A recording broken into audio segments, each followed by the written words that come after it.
Dr. Jose Rubiera is the most renowned meteorologist in Cuba. He's been on national television every day since 1981. Therefore, he has earned the trust of the people. This weatherman has not only been part of the National Institute of Meteorology, he's member of the World Meteorological Organization. In this occasion, From Havana meets him at the legendary National Hotel of Cuba, a place that in 2017 witnessed the fury of Hurricane Irma and provided shelter to more than 700 tourists during this phenomena. Welcome, Professor, to From Havana. You are a very important part of Cubans, and you've become famous as probably can an actor or singer be. How a meteorologist become so famous? Well, first of all, thank you very much for inviting me. Well, yes, you know, it is like a burden you have. A burden because I didn't want to become famous, but my work did it along the years. So now I am a very famous person, as you say. I go along the streets with my family, my wife, my children. Everybody greets me, everybody wants to talk to me. Everybody wants to ask questions or take pictures.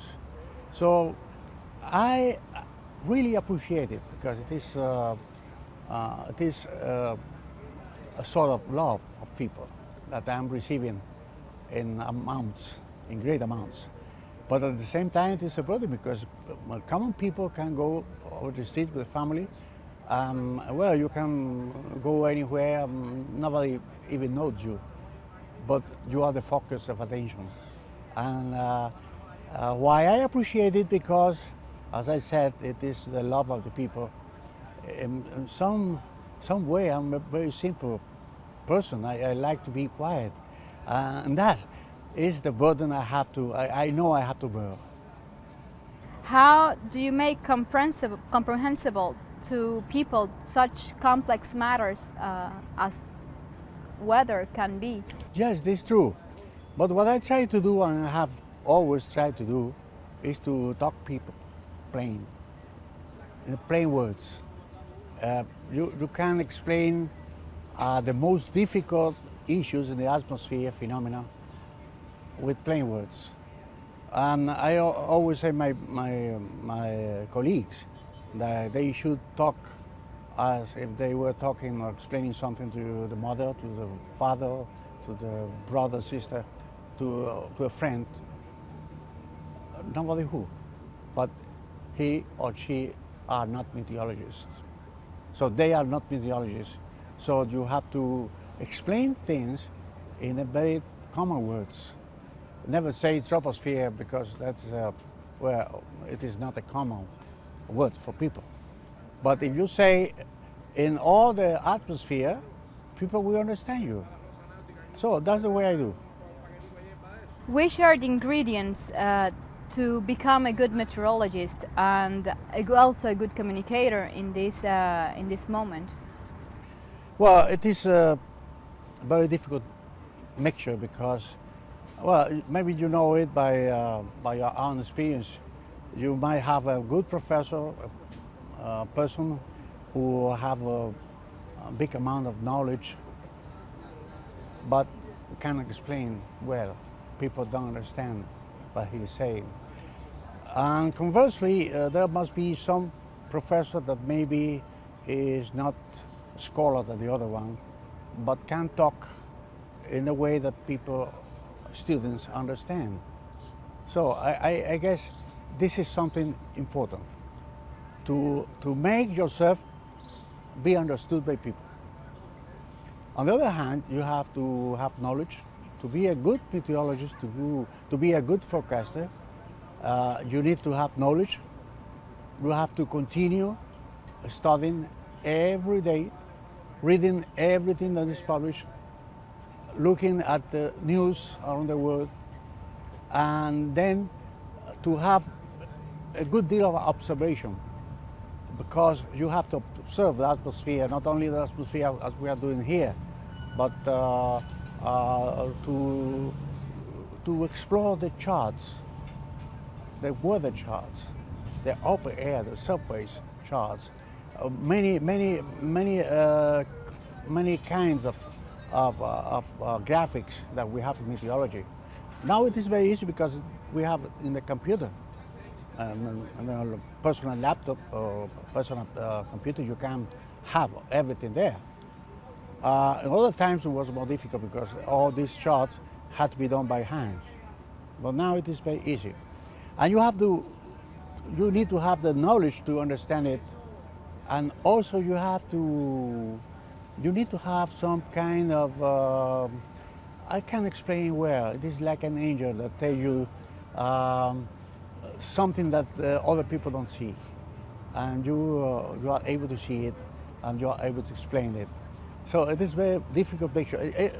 I believe you have science, you have both weather science, climate science, and also communication science, but also you have an art. It is an art, that of making a good weather forecast and to explain it to people and that people understand it. Which are the threats for Cuba and the Caribbean? Why is there so much concern? Well, I believe the main threat in the future, and the foreseen future, is climate change. Not only for the Caribbean, not only for big continents like North America, United States, Canada, or Europe, or Asia, or Africa, but also for, and maybe to a great deal to small islands. Because climate change can have many undesirable phenomena that are going to pop up.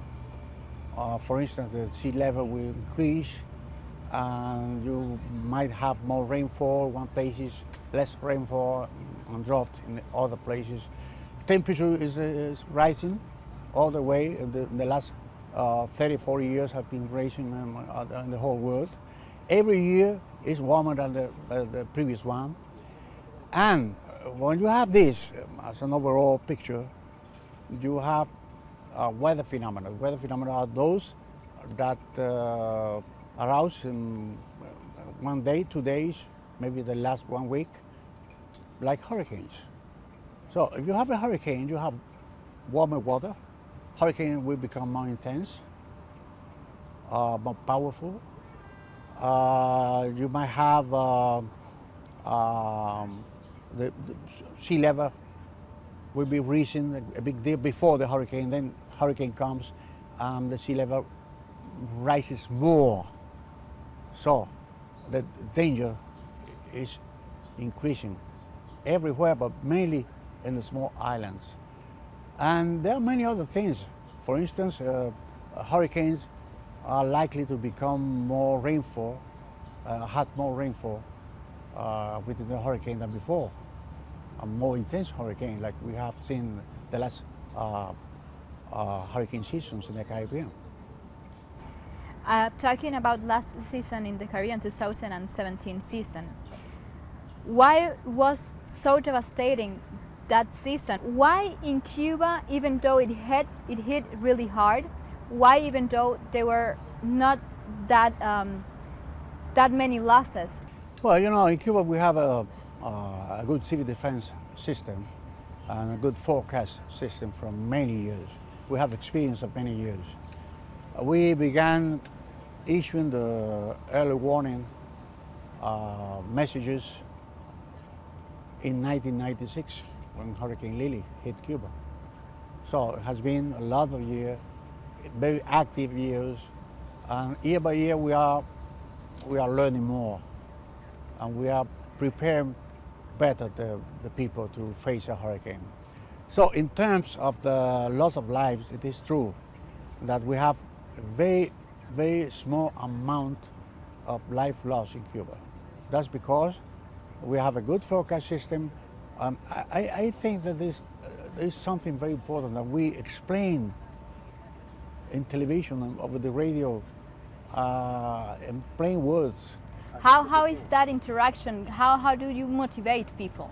Well, you know, first people have to know they are in danger. They have to know what they could have tomorrow.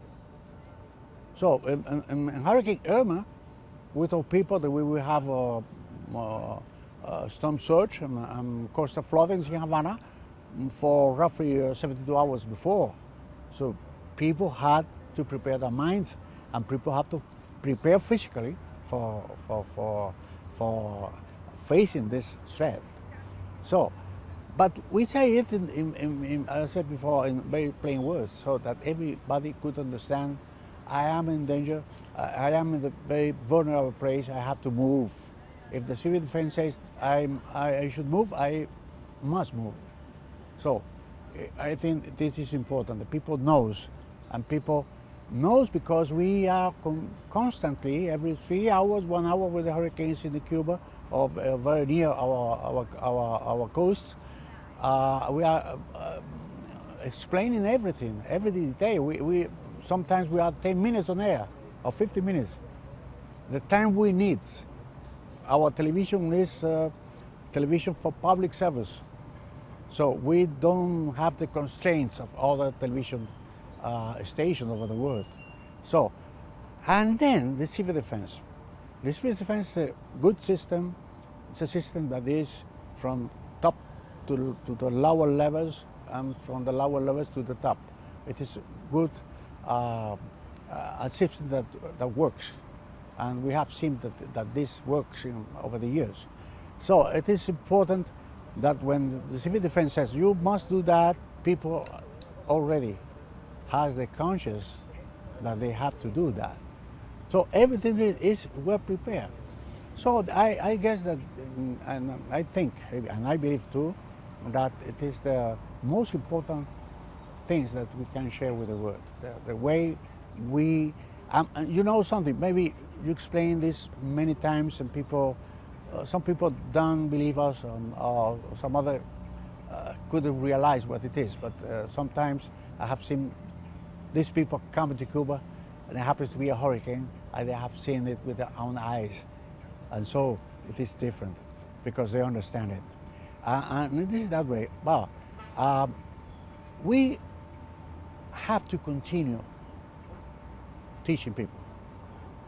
Have to continue doing it. We have in our educational TV programs, we have had several courses on short courses on hurricanes and climatology and climate change and weather. We think that we should continue doing it. And also in our regular TV broadcast, every evening, every morning, every midday, we have another newscast. So people are accustomed to it, and it is very important. It is not a matter of one day, it is a matter of years. So, but nevertheless, we should continue because we have the possibility of not having a single Cuban death in a hurricane. We have that possibility, and we have to work for it. And on the other hand, there is the disaster in terms of economic issues. You see, there is a tree that was down over there. We can't prevent that. We can't prevent the building to have wreckage because of a hurricane.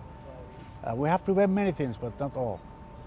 So a hurricane is always a serious problem to Cuba and to any other islands in the Caribbean or even in the continent. Talking about this Cuban experience, how can other countries also learn and share their experiences with Cuba and take into consideration the challenges that the Caribbean is facing with these stronger phenomena, these stronger hurricanes that are forming? Well, we are always open to share our experiences. We do it. We do it in many science events, and also on the Hurricane Committee in the region. It is the WMO, World Meteorological Organization Hurricane Committee in the American region and the Caribbean.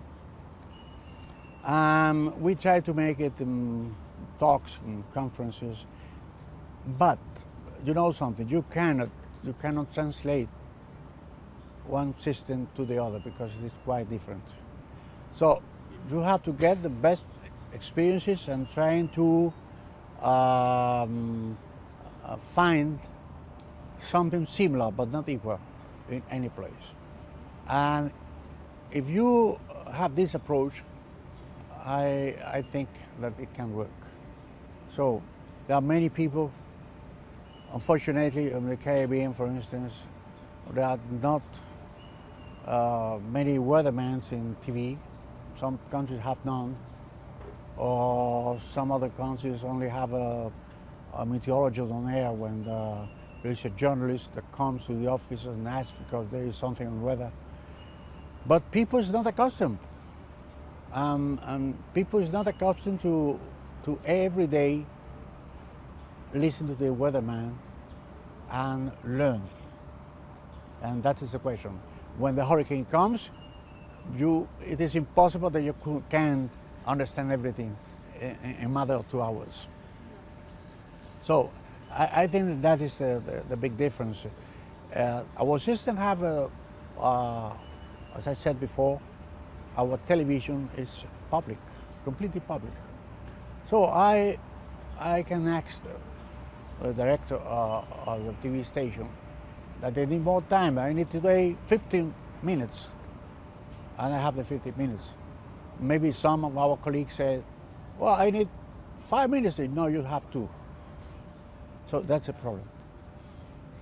Which is the relation between climate change and stronger hurricanes that are forming now these days in the Caribbean and the Atlantic? The main link is the warmth. The warmth in the air and the warmth in the water, because heat content in the water increases. And increases not only at the surface of the sea water, but also in depth, up to 100 meters depth. So there is a big amount of energy in terms of warmth, of heat. It is a fuel for hurricanes. So if you have more heat in the ocean, more heat content in the ocean, then hurricanes breathe faster, also strengthen faster. And we have seen that in the last years. We have seen a hurricane from a tropical storm to a big Category 5 hurricanes in just about 36, 48 hours or less. And becoming from a minor hurricane to a strong Category 5 hurricane, few hours. Irma, well, it was a hurricane for a long period, 3 days. Not a hurricane Category 5 hurricane. So it is incredible, it is a record, yes it is. But you have to see it, you have to see it in the scope of what is happening in the whole world. And that is climate change. Every year is warmer than the other one. And the warmest years ever are in the 21st century, from 2001 to today. And maybe 2018 could be among the first. And that is not the forecast, this is only what I think it will have. Recently, Cuba's parliament decided to include in its constitution a special law about climate change. And you've been part of the National Assembly for quite a long time now. You've been re-elected to be deputy of the National Assembly. How is Cuba facing climate change? Why is the importance of including the threats of climate change to keep an alert? Why is it so important to have it in the Constitution, on law? Cuba is one of the first countries in the world that has a complete plan for facing climate change. It is what we say the task life. In Spanish is tarea vida. Well, it is a whole governmental plan to face climate change. To face it in many issues, agriculture, water, environmental resources, in everything. It is a complete plan to be implemented in many years ahead to try to adapt the country to climate change. And what we are doing now in hurricanes, that we have to have that early warning to have this work, is just an adaptation of climate change. We cannot say hurricanes will be over. We don't have hurricanes. We cannot say climate change is over. No, we cannot do that. Climate change is a fact. And it's a fact that the peoples and the countries and the governments of the world have to face. The conference in Paris, the COP 23rd in Paris in 2010, tried to make an agreement, the world agreement of governments, to try to constrain the emission of greenhouse gases. Unfortunately, one of the countries that gives more pollution of this kind to the atmosphere withdraw from the agreement. So climate change is a danger, it's a threat, it's something that we have not only to us, but to our children and grandchildren and grandchildren. Then we have to live in another world with a climate that we complain of because of the warm. And this warm is nothing compared with climate change that we could face in just 30, 50 years. And you've been one of the few persons that has shared with Fidel Castro on the television, but also in other spaces, talking about weather, how to make it accessible to people, and how to make it, apart from accessible, also understandable. Well, I think that it was something very important because, you know, the challenge was that Fidel asked many questions, but all the questions he asked had an intention. The intention was to let people know. So Fidel asked the question that people are also making themselves. And so it was a sort of very good exchange of information in many places. When he visited the forecast center in the cases of a hurricane, or maybe in a popular TV program, Round Table, that we share many cases with the hurricane. And he take advantage of those spaces to talk to the people and to make the people understand the threat and to guide people on what to do, what should be done in that case. And also, as I said before, making many questions about what people should know or people were asking themselves. So it was it was a great honor to me to have worked with him. And I think that this is something that will ever be remembered. So which is the importance of weather forecast for Cuba to be present in all spaces of television? Well, maybe we don't have a change in weather as could be in middle or higher latitudes. Maybe in Europe or North America, you can have the weather changing one day to the other, mainly in winter. We don't have that kind of weather. Our weather is more stable. So you might think, why, if the weather is maybe today the same as it was yesterday, and maybe tomorrow will be the same, or more or less the same as today? Why people are interested in weather? Well, I believe because people is very concerned about weather, and we have taught people to do that. Because there are differences, minor differences, but there are differences in everyday's weather. And people want to know. If you have people trained to watch TV, the weather report every day, or to listen to radio, people, it is a familiar way of doing things, and everybody's at home in the evening and say, oh, the weather is about, because they listen to the music. We have presentation music spot. So people listen to the music and say, oh, let's see what is going to be in weather tomorrow. And they will watch TV at that time, very important moment. And besides, because in this broadcast we give tiny bits of knowledge every day. Last night, for instance, people know what is a trough. People know what is a trough. Something, high pressure, low pressure. But from time to time you have to remember, oh, a trough is a line of low pressure that gives you thunderstorms and showers in the afternoon when you have a warm environment like in Cuba. So those little bits of information that people receive 1, 2, 3 times, and it is usually said that people is,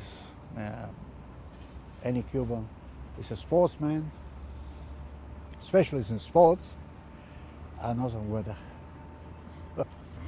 Thank you very much, Professor. We hope to meet you again some other time here from Havana. Thank you very much again. Thank you very much to you and to Telesur for this interview. Thank you.